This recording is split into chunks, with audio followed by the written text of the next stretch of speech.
जाते बारू पढ़े बेटी छोड़ी के दुआरिया, जाते बारू पढ़े बेटी छोड़ी के दुआरिया। गिरे मत दीहा बेटी पापा के पगड़िया, गिरे मत दीहा बेटी पापा के पगड़िया। बाउर भइल बाटे सबके नजरिया, बाउर भइल बाटे सबके नजरिया। गिरे मत दीहा बेटी पापा के पगड़िया, गिरे मत दीहा बेटी पापा के पगड़िया।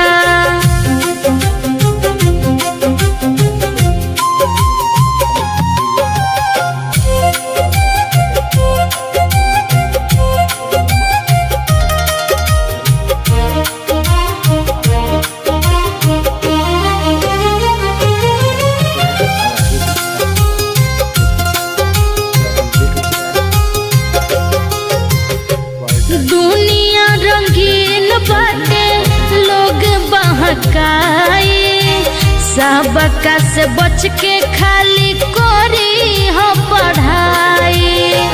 दुनिया रंगीन बाटे लोग बहकाए, सबका से बच के खाली करी हो पढ़ाई। हंसता जमाना सबके मुँह करी हो करिया, हंसता जमाना सबके मुँह करी हो करिया। गिरे मत दीहा बेटी पापा के पगड़िया, गिरे मत दीहा बेटी पापा के पगड़िया।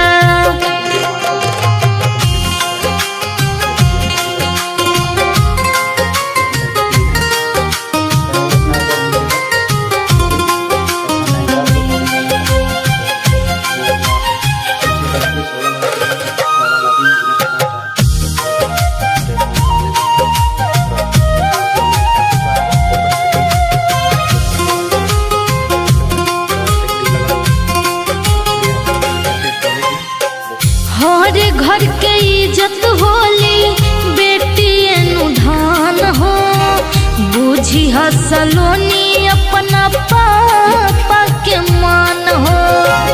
हर घर के इज्जत होली बेटी अनुधान हो, बुझी हसलोनी अपना पापा के मान हो।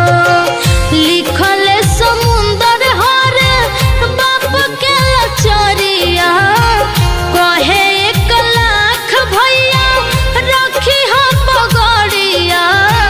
गिरे मत दीहा बेटी पापा के पगड़िया,